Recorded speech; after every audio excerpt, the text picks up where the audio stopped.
नमस्कार साथियों, कैसे हैं आप सभी का हार्दिक स्वागत है इस डिजिटल मंच पर। दोस्तों, जैसा कि आप सभी जानते हैं, हमने सिलेक्शन सीरीज के नाम से दिल्ली पुलिस के लिए और इसके अलावा रेलवे, एनटीपीसी, इसके अलावा जितने भी कॉम्पिटिटिव एग्जाम्स हैं उन सभी के लिए दोस्तों ये सीरीज वरदान साबित होने वाली है। जैसा कि दोस्तों आप देख पा रहे हैं स्क्रीन पर, आज 5वां वीडियो है, यानी कि आज हम लगभग, क्योंकि हर वीडियो में हम 15 क्वेश्चन को लेकर डिस्कशन करते हैं, वो सारे क्वेश्चन हम जो डिस्कस कर रहे होते हैं वो आए हुए क्वेश्चंस होते हैं दोस्तों, और यहाँ से ही क्वेश्चन आने की उम्मीद सबसे ज़्यादा भी है। तो कुल मिलाकर के दोस्तों अगर इस वीडियो को आज हम कंप्लीट करते हैं तो लगभग हम 75 क्वेश्चंस कंप्लीट कर चुके होंगे। और मैं इतना जानता हूं दोस्तों, जो मेरा अनुभव रहा है, अगर आप इतने क्वेश्चन एक टॉपिक पर कर लेते हैं, जनरल साइंस के एक टॉपिक पर लगभग 70 से 80 या 100 क्वेश्चंस की प्रैक्टिस कर लेते हैं, तो ये मान लीजिए उस टॉपिक पर आपकी पकड़ बेहतर होगी। तो चलिए दोस्तों, बिना समय ख़राब किए हुए स्टार्ट करते हैं। देखिए सबसे पहला क्वेश्चन क्या है आपकी स्क्रीन पर। दोस्तों देखें, क्वेश्चन को देखें और समझें, उसके बाद में आपने जो सीखा है पिछली क्लासेस से उसको बारे में सोचें थोड़ा सा। देखिए क्वेश्चन लिखा हुआ है दोस्तों, फैट जो होता है ना, वसा जिसे हम कहते हैं, वसा आप जानते हैं, हम डाइट में फैट लेते हैं। वसा का जो डाइजेशन होता है, पाचन करने के लिए जो बाइल जूस होता है ना दोस्तों, बाइल जूस किस प्रोसेस में सहायक होता है, यानी कि वसा का जो पाचन करने के लिए पित्त रस होता है, बाइल जूस जिसे हम कहते हैं, किस प्रक्रिया में सहायक होता है। तो याद रखना दोस्तों, जो बाइल जूस होता है ना, ये लीवर सिक्रीट करता है। कौन स्रावित करता है दोस्तों? इसे लीवर स्रावित करता है बाइल जूस को। बाइल जूस जिसे हम कहते हैं पित्त रस, ये दोस्तों क्या करता है? वसा का पायसीकरण करता है। वसा का पायसीकरण जिसे हम कहते हैं emulsification of fat. Emulsification of fat कहते हैं, ये फैट को छोटे छोटे टुकड़ों में या हम कहें मॉलिक्यूल्स में तोड़ देता है, छोटे छोटे हिस्सों में या टुकड़ों में तोड़ देता है, जिसे हम क्या कहते हैं? इसे हम इमल्सिफिकेशन बोलते हैं इंग्लिश में, या इसे हिंदी में बोलते हैं दोस्तों पायसीकरण। तो दोस्तों हिंदी मीडियम के जो विद्यार्थी हैं, स्टूडेंट हैं, उनको याद रखना है पायसीकरण को ही हम क्या कहते हैं? इमल्सिफिकेशन कहते हैं, क्योंकि कई बार बच्चों को यहाँ भी दिक्कत होती है, हो सकता है पायसीकरण ना दे, इमल्सीकरण दे दे। तो आपका जो सही आंसर होगा दोस्तों क्या होगा? इमल्सिफिकेशन या पायसीकरण इसे बोला जाएगा। एक वयस्क मनुष्य के माउथ में, मुख में, है ना, केवल कितने कृंतक, देखिए दोस्तों कृंतक में थोड़ा सा इसे सही कर देते हैं, कृंतक ऐसे लिखेंगे हम, कृंतक, ठीक है ना। कृंतक का मतलब होता है दोस्तों जो काटने वाले दांत होते हैं, इंसाइजर बोलते हैं इसे। देखिए जैसे मान लीजिए हिंदी में यहाँ पर थोड़ी सी टाइपिंग मिस्टेक हुई है, और यही प्रॉब्लम आपको फेस करनी पड़ेगी दोस्तों एग्ज़ाम के अंदर। जी हाँ, क्योंकि पेपर जो सेट करने वाला होता है वो पेपर सेट करता है इंग्लिश में, इंग्लिश माध्यम में, तो उसके बाद में फिर उसको ट्रांसलेट किया जाता है हिंदी के अंतर्गत। अब हिंदी में जब उसे ट्रांसलेट किया जाता है तो इस तरह की अशुद्धियाँ, त्रुटियाँ रह जाती हैं, ठीक है ना। तो कृंतक जिसे हम इंग्लिश में बोलते हैं इंसाइजर। देखिए दोस्तों, हम लोगों में 4 तरह के दांत होते हैं। कितने होते हैं दोस्तों? 4 प्रकार के टीथ यानी कि दांत पाए जाते हैं। 4 तरह के दांत होते हैं हम लोगों में। कौन कौन से होते हैं ये आपको पता होना चाहिए। एक होते हैं इंसाइजर, ठीक है। दूसरा आपको याद रखना है दोस्तों कैनाइन, कैनाइन होते हैं। और तीसरा पॉइंट आपको याद रखना है दोस्तों प्रीमोलर, प्रीमोलर होते हैं। और लास्ट पॉइंट आप याद रखेंगे दोस्तों मोलर होते हैं। क्या होते हैं? मोलर होते हैं। इंसाइजर को दोस्तों हिंदी में कहते हैं कृंतक, काटने वाले दांत होते हैं। जब आप खाना खाते हो ना तो ये भोजन के 2 टुकड़े कर देते हैं, भोजन के छोटे छोटे टुकड़े करते हैं। कैनाइन जो दोस्तों होते हैं इनको हम कहते हैं रदनक। रदनक का मतलब होता है ये चीरने और फाड़ने का काम करते हैं, चीरने और फाड़ने का। जैसे आप गन्ना खाओगे तो गन्ने को छीलने का, फाड़ने का काम यही करते हैं। ये काटने का काम करते हैं, बाइटिंग यानी काटने का काम करते हैं। और ये दोस्तों जो प्रीमोलर होते हैं इसे हम कहते हैं अग्रचवर्णक। क्या कहते हैं दोस्तों? इसे हम अग्रचवर्णक बोलते हैं। तो ये जो अग्रचवर्णक होता है और एक होता है चवर्णक, चवर्णक यानी कि ये अग्रचवर्णक और चवर्णक जो होता है, ठीक है। तो याद रखें दोस्तों, ये अग्रचवर्णक और चवर्णक जो दांत होते हैं ये क्या करते हैं? भोजन को चबाने का काम करते हैं। क्या काम करते हैं दोस्तों? ये भोजन को चबाने का काम करते हैं, चवर्णक जिसे हम कहते हैं, ठीक है ना। ये भोजन को क्या करते हैं? चबाने का काम करते हैं, चबाने का काम करते हैं, पीसने का काम करते हैं, ग्राइंडिंग का काम करते हैं। ये आपको याद रखना है दोस्तों। और इनकी संख्या कितनी होती है ये भी याद कर लेना। इनकी संख्या इंसाइजर की होती है 8, कैनाइन की 4 होती है, प्रीमोलर की कितनी होती है? 8 होती है, और इसकी होती है 12। देखिए 12 और 8 हो गए 20, 20 और 4 24 और 8 कितने होते हैं दोस्तों 32। एक वयस्क मनुष्य में टोटल कितने दांत होते हैं 32 होते हैं। ठीक है, ये आप याद रखें, एग्जाम में क्वेश्चन आते हैं। इंसाइजर की बात कर रहा है दोस्तों, इंसाइजर की संख्या जो होती है वो कितनी होती है, देखिए 8 होती है। इसका सही आंसर हो जाएगा 8। इंसाइजर कितने होते हैं दोस्तों, हम लोगों में 8 होते हैं। क्वेश्चन आपसे पूछेगा एक एडल्ट पर्सन में, वयस्क व्यक्ति में कुल दांत कितने होते हैं, कुल दांत बताइए दोस्तों। कुल दांत होते हैं 32। एक वयस्क मनुष्य में कुल दांत कितने हैं 32 हैं। बच्चों में कितने होते हैं दोस्तों, बच्चों में होते हैं 20।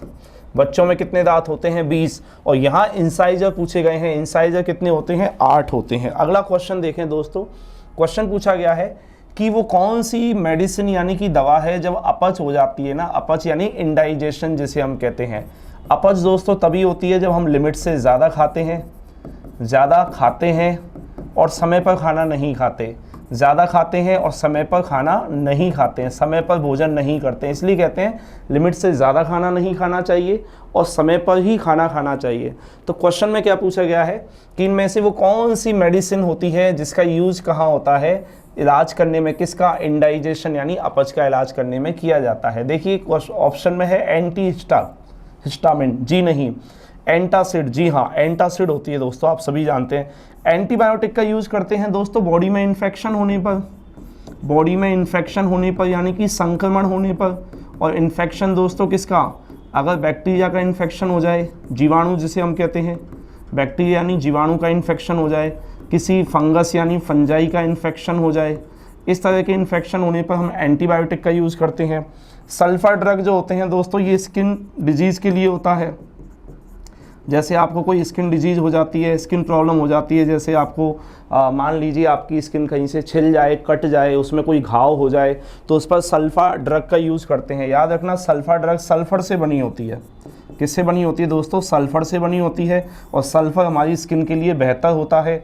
और सल्फर दोस्तों सरसों के तेल में होता है, नेचुरली किस में होता है, सरसों के तेल में। जी हाँ, सरसों के तेल में बताइए क्या है, प्राकृतिक रूप से सल्फर होता है दोस्तों, सल्फर। सल्फर को हिंदी में कहते हैं गंधक। तो सरसों का तेल अगर आप त्वचा पर लगाते हैं, स्किन पर लगाते हैं, त्वचा की मालिश करते हैं, स्किन की मालिश करते हैं, किससे, सरसों के तेल से, तो आपकी त्वचा पर किसी भी प्रकार की कोई भी समस्या है, कोई भी प्रॉब्लम या हम कहें कोई भी डिजीज़ है ना, कोई भी स्किन प्रॉब्लम या डिजीज़ है तो वो उससे क्या होगी, ठीक होगी। तो सरसों का तेल बेहतर होता है। हालांकि नारियल का तेल भी बेहतर होता है स्किन पर लगाने के लिए। इसका आंसर होगा दोस्तों एंटासिड। अगले क्वेश्चन पर चलते हैं। कार्बोहाइड्रेट दिया हुआ है, प्रोटीन है और फैट दिया हुआ है। इनका जो कंप्लीट डाइजेशन यानी पूर्ण पाचन होता है दोस्तों वो कहाँ होता है, ये आपसे पूछा गया है कि इनका पूर्ण पाचन यानी कंप्लीट डाइजेशन कहाँ होता है। छोटी आंत में होता है क्या, आमाशय में है क्या, ठीक है, ईसोफेगस में है क्या। ईसोफेगस को दोस्तों हम क्या कहते हैं, ईसोफेगस को दोस्तों हम कहते हैं ग्रास नली, इसे ग्रास नली कहते हैं दोस्तों। और बड़ी आंत, देखिए बड़ी आंत जो होती है ना, बड़ी आंत में किसी भी तरह का डाइजेशन नहीं होता, नो डाइजेशन यानी पाचन नहीं, ये हमेशा याद रखें, इसमें कोई पाचन नहीं होता। आमाशय के अंदर दोस्तों प्रोटीन का पाचन स्टार्ट होता है, प्रोटीन का पाचन क्या होता है, शुरू हो जाता है, कहाँ से, आमाशय से। और छोटी आंत जो होती है दोस्तों, छोटी आंत में आप याद रखें, इसमें कार्बोहाइड्रेट, इसके अलावा फैट और प्रोटीन, इन तीनों का पूर्ण पाचन होता है। इन तीनों का कैसा पाचन होता है, पूर्ण पाचन होता है। और पूर्ण पाचन के बारे में पूछा गया है तो सही आंसर हो जाएगा दोस्तों छोटी आंत या स्मॉल इंटेस्टाइन। क्वेश्चन है दोस्तों, पाचन का जो प्रोसेस या प्रक्रिया होती है, अंत में मुक्त होने वाली ऊर्जा किस फॉर्म में यानी किस रूप में होती है, ठीक है ना। तो ये क्वेश्चन में पूछा गया है, the energy released at the end of digestion is in the form of, रासायनिक ऊर्जा के रूप में, यानी कि जो हमने खाया है, जो फूड हमने लिया है, कार्बोहाइड्रेट, फैट, प्रोटीन जो हमने खाया वो क्या होगा, डाइजेस्ट होगा। और डाइजेस्ट होने के बाद में उससे हमें क्या मिलेगी दोस्तों, एनर्जी यानी ऊर्जा मिलेगी। क्वेश्चन में पूछा गया है ये ऊर्जा हमें किस फॉर्म में, किस रूप में प्राप्त होती है, गतिज ऊर्जा के रूप में या केमिकल एनर्जी यानी रासायनिक ऊर्जा, थर्मल एनर्जी या विद्युत ऊर्जा। नहीं दोस्तों, इसका सही आंसर होगा रासायनिक ऊर्जा के रूप में प्राप्त होती है, केमिकल एनर्जी के रूप में प्राप्त होती है। याद रखना, इन बाकी के रूप में प्राप्त नहीं होती। अच्छा, एक क्वेश्चन पूछता हूं मैं आपसे, जो बैटरी होती है दोस्तों, बैटरी जो होती है, बैटरी का काम क्या होता है, तो बैटरी का काम होता है जो रासायनिक ऊर्जा होती है ना दोस्तों, इस रासायनिक ऊर्जा को किस में बदलती है? ये विद्युत ऊर्जा में। बैटरी का काम होता है रासायनिक ऊर्जा को विद्युत ऊर्जा में परिवर्तित करना। अगले क्वेश्चन पर आते हैं दोस्तों। अगला जो क्वेश्चन है वो क्वेश्चन आपसे क्या कह रहा है कि इनमें से कौन कैल्शियम से बना हुआ है। इनमें से पूछा गया है कि इनमें से कौन सा है जो कैल्शियम से बना हुआ है। हमारे दांत बने हुए होते हैं क्या? बिल्कुल सही बात है, दांत होते हैं। ब्लड केवल कैल्शियम से बना हुआ नहीं होता। ब्लड में तो देखो आरबीसीज भी होती हैं, है ना, डब्ल्यूबीसीज भी होती हैं, प्लेटलेट्स भी होते हैं, पानी भी होता है, बहुत सारी चीज़ें इसके अंतर्गत होती हैं जो हम आगे डिस्कस करने वाले हैं। बाइल जो होता है, बाइल के अंदर कैल्शियम होता ही नहीं है, ये प्लाज्मा। तो इसका सही आंसर दोस्तों क्या होगा? दांत होंगे। हमारे दांत और हड्डियाँ, जी हाँ, हमारे जो दांत और हड्डियाँ होती हैं, बोन्स जो होती हैं दोस्तों, ये किसकी बनी होती हैं? ये आपको पता होना चाहिए। अस्थि जो होती हैं, अस्थियाँ और हमारे जो दांत होते हैं, ये किसके बने हैं? ये कैल्शियम और फास्फोरस के बने होते हैं। किसके बने होते हैं दोस्तों? कैल्शियम और फास्फोरस के बने होते हैं। ये भी आपको याद रखना ही है। चलिए दोस्तों अगले क्वेश्चन की तरफ चलते हैं। शाकाहारी जीवों को, जो हर्बीवोरस होते हैं ना, इन जीवों को किसके पाचन के लिए लंबी छोटी आंत की आवश्यकता होती है? मतलब छोटी आंत होती है ना, के लिए लंबी छोटी आंत की आवश्यकता होती है। क्वेश्चन पूछा गया है कि शाकाहारी जीवों को किसके पाचन के लिए। अब देखिए इस क्वेश्चन से आप एक बात और समझ पा रहे हैं कि जो शाकाहारी होते हैं ना दोस्तों, शाकाहारी जैसे हम कहते हैं, 3 तरह के जानवर हैं शाकाहारी। एक होते हैं मांसाहारी और एक होते हैं दोस्तों सर्वाहारी। शाकाहारी का मतलब जिसे हम कहते हैं हर्बीवोरस।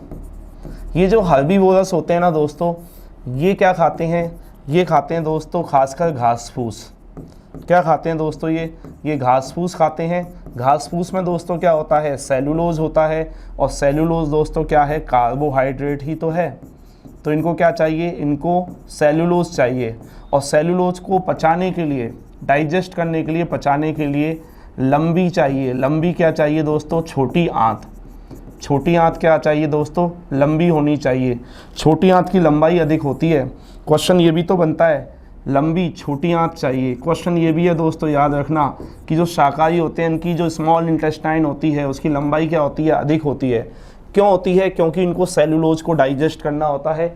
सेलुलोज को पचाने के लिए ऐसा इसमें किया जाता है। एक खास बात और दोस्तों आपको पता होना चाहिए, जो इंसान होता है, मनुष्य जो होता है, मनुष्य में सेलुलोज का पाचन होता है क्या? मनुष्य में सेलुलोज का पाचन नहीं होता।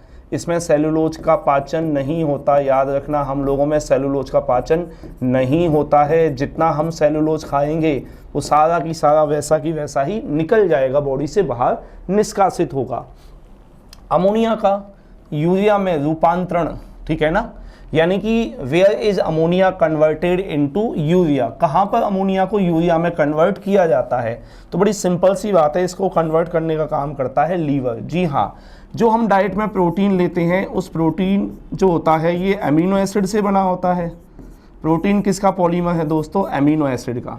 अमीनो एसिड से बना होता है और फिर इस अमीनो एसिड जो होता है इसका पॉलीमर होता है और इससे क्या होती है? इससे अमोनिया बनती है और इस अमोनिया को यूरिया में बदलने का काम कौन करता है? हमारा लीवर करता है। एक चक्र होता है, एक साइकिल होता है जिसे हम कहते हैं ऑर्निथिन साइकिल। ऑर्निथिन साइकिल यानी चक्र होता है। ऑर्निथिन साइकिल की मदद से हमारा लीवर क्या करता है? यूरिया को, अमोनिया को यूरिया में बदल देता है। अगले क्वेश्चन पर चलते हैं। क्वेश्चन में पूछा गया है कि एक एडल्ट पर्सन यानी कि मनुष्य है जिसमें लगभग 23 फीट लंबा है। आया हुआ क्वेश्चन है रेलवे के एग्जाम में, यानी कि एक मनुष्य के अंदर जिसकी लंबाई कितनी है? 33 फीट। हाँ जी, सॉरी 33 नहीं 23 फीट है। 33 नहीं दोस्तों 23 फीट है, ठीक है ना। तो बताइए एडल्ट पर्सन के अंदर ये जो 33 फीट लंबाई का है वो कौन सा अंग हो सकता है? लार्ज इंटेस्टाइन हो सकती है क्या? बड़ी आंत हो सकती है क्या दोस्तों? क्या छोटी आंत हो सकती है क्या? बताइए, छोटी आंत, ठीक है। या लीवर हो सकता है क्या? लीवर बताइए। या अपेंडिक्स हो सकता है क्या? देखिए इसका सही आंसर है दोस्तों छोटी आंत। आपको मैं बता दूं दोस्तों, बड़ी आंत की लंबाई कितनी होती है? बड़ी आंत की लगभग लंबाई होती है दोस्तों 1.5 मीटर। मीटर बोला है मैंने, 1.5 मीटर के आसपास होती है। छोटी आंत की जो लंबाई होती है लगभग होती है दोस्तों 7.5 मीटर। कितनी होती है दोस्तों, 7.5 मीटर होती है।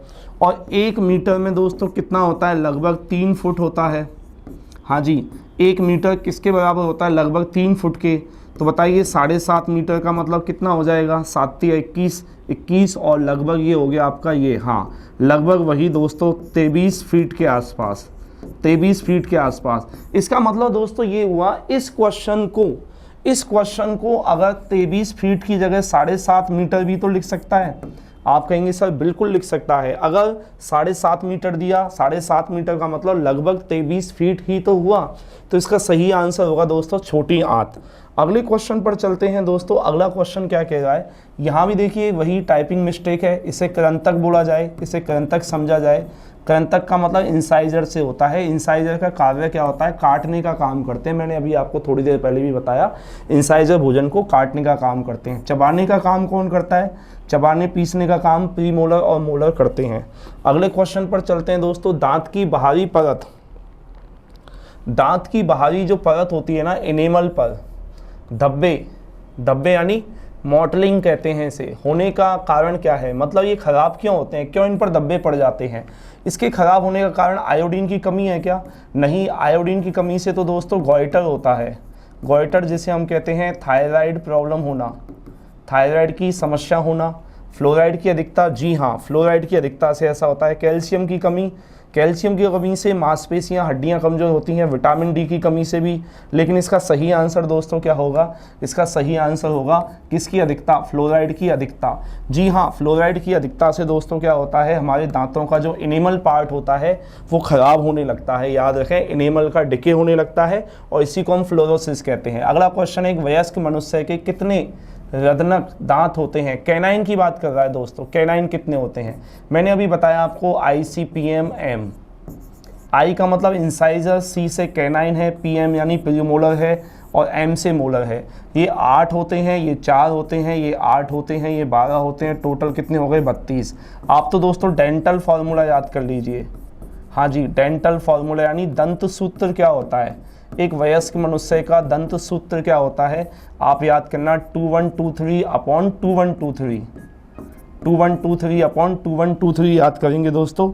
और ये क्या होता है, ये लिखेंगे इंसाइजर, ये कैनाइन, ये प्रीमोलर है और ये मोलर है। ठीक है दोस्तों, और इसे मल्टीप्लाई करना है 2 से, क्योंकि आधे जबड़े का फॉर्मूला लिया जाता है, आधे जबड़े का ऊपर का, आधे जबड़े का नीचे का। ठीक है ना, तो आप मल्टीप्लाई करें, 1 × 2 करेंगे तो 2 और 2 नीचे कितने हो गए दोस्तों, 4। तो कैनाइन कितने होते हैं, 4 होते हैं। बिल्कुल सही बात है। अगला क्वेश्चन देखिए दोस्तों। अगला क्वेश्चन क्या कह रहा है आपसे, एक वयस्क मनुष्य में कितने कृंतक यानी इंसाइजर कितने होते हैं, 8 होते हैं। अभी थोड़ी देर पहले बताया, ठीक है ना। कितने इंसाइजर होते हैं दोस्तों, 8 होते हैं। अगला क्वेश्चन है, एलिमेंट्री कैनाल यानी आहार नली की जो मांसपेशियां होती हैं ना, इन मांसपेशियों में कॉन्ट्रैक्शन होता है। बिल्कुल सही बात है। हम जो खाना खाते हैं, जब वो खाना हम अपनी एलिमेंट्री कैनाल में, भोजन नली में डालते हैं, तो वो भोजन नीचे की तरफ खिसकता है। क्यों, क्योंकि इसमें गति होती है, जिसे हम क्या कहते हैं, इसे हम कहते हैं पेरिस्टेल्टिस। क्या कहते हैं, पेरिस्टेल्टिस, यानी कि हिंदी में इसे कहते हैं क्रमानुकुंचन। क्रमानुकुंचन इसे गति कहते हैं, क्रमानुकुंचन गति होती है। ये जो क्रमानुकुंचन यानी कि पेरिस्टेल्टिस की जो गति है ये होती है, ये आप याद रखना, ये भी आया हुआ ही क्वेश्चन है दोस्तों। अगला क्वेश्चन है, जीभ का मुख्य कार्य आपसे पूछा गया है। जीभ का मुख्य कार्य क्या है, जी मेन फंक्शन पूछा गया है। टंग का मुख्य कार्य है बोलना। जी हाँ, बोलना और स्वाद को महसूस करना या स्वाद का ज्ञान कराना। याद रखना दोस्तों, बोलना बहुत ज़रूरी है। अगर स्वाद भी नहीं आ रहा है ना, तो भी आप पेट भर सकते हैं। जीभ का मेन फंक्शन है बोलना और उसके बाद में है स्वाद का ज्ञान कराना। तो इसका सही आंसर हो जाएगा A। दोस्तों, ये 15 क्वेश्चन आपको कैसे लगे, ये सारे आए हुए क्वेश्चन हैं एग्जाम में, रेलवे के एग्जाम में, दिल्ली पुलिस, इसके अलावा SSC, इस तरह के एग्जाम में आए हुए क्वेश्चन हैं। उम्मीद करता हूँ ये वीडियो आपको ज़रूर पसंद आया होगा। अगर वीडियो पसंद आया है तो दोस्तों लाइक करें, शेयर करें। धन्यवाद।